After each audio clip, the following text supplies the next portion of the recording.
ಆತ್ಮೀಯರೇ, ಸೂರ್ಯಚಂದ್ರನ್ ಗ್ಯಾಲಕ್ಸಿ ಮೀಡಿಯಾಗೆ ಸ್ವಾಗತ ಸುಸ್ವಾಗತ.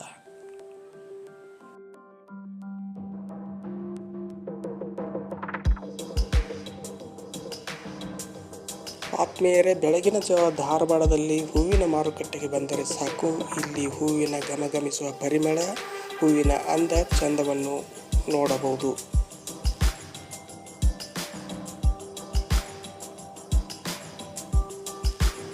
ಸದ್ಯಕ್ಕೆ ಹೂವಿಗೆ ಎಲ್ಲ ಹೂವುಗಳಿಗೆ ಒಳ್ಳೆಯ ಬೆಲೆ ಇರುವುದರಿಂದ ರೈತರಿಗೆ ಅನುಕೂಲಕರವಾಗಿದೆ.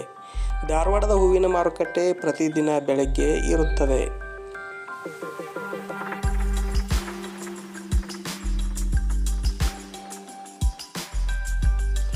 ಧಾರವಾಡದ ಹೂವಿನ ಮಾರುಕಟ್ಟೆಯಲ್ಲಿ ಪ್ರಮುಖವಾಗಿ ದಂಡೆ ಹೂವು, ಗುಲಾಬಿ, ಸೇವಂತಿಗೆ, ಮಲ್ಲಿಗೆ ಹಾಗೂ ಇನ್ನೂ ಅನೇಕ ರೀತಿಯ ಹೂವುಗಳು ಹೆಚ್ಚಾಗಿ ಕಾಣುತ್ತವೆ.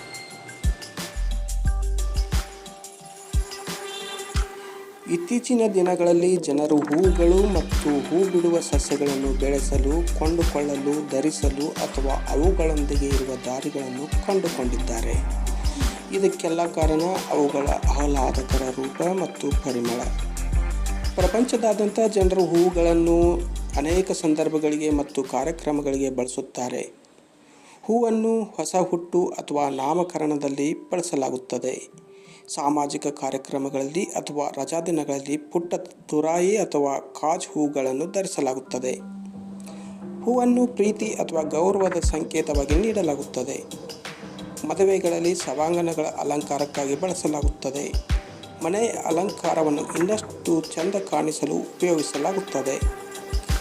ನೆನಪಿನ ಕಾಣಿಕೆಯಾಗಿ ಮನೆಯ ಕಾರ್ಯಕ್ರಮಗಳಿಗೆ ಸ್ವಾಗತಿಸಲು ಹೂವನ್ನು ಬಳಸಲಾಗುತ್ತದೆ. ಅಂತ್ಯಕ್ರಿಯೆಯಲ್ಲಿ ದುಃಖಕ್ಕೆ ಸಹಾನುಭೂತಿಯನ್ನು ತೋರಿಸುವುದಕ್ಕಾಗಿ ಬಳಸಲಾಗುತ್ತದೆ. ದೇವರನ್ನು ಪೂಜಿಸಲು ಹೂವನ್ನು ಬಳಸಲಾಗುತ್ತದೆ. ಸೇವಂತಿಗೆ, ಗುಲಾಬಿ, ಮಲ್ಲಿಗೆ ಮೊದಲಾದ ಒಣಗಿದ ಹೂವುಗಳು ಸುವಾಸನೆ ಮತ್ತು ವೈದ್ಯಕೀಯ ಗುಣಗಳನ್ನು ಹೊಂದಿರುವುದರಿಂದ ಅವುಗಳನ್ನು ಚಹಾದಲ್ಲಿ ಅದ್ದಿಡುತ್ತಾರೆ.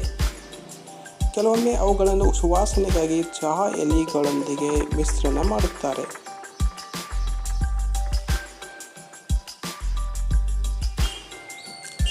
ಆತ್ಮೀಯರೇ, ಮತ್ತೊಂದು ವಿಶೇಷ ವಿಡಿಯೋದೊಂದಿಗೆ ಭೇಟಿಯಾಗೋಣ. ಅಲ್ಲಿವರೆಗೂ ನಮಸ್ಕಾರ.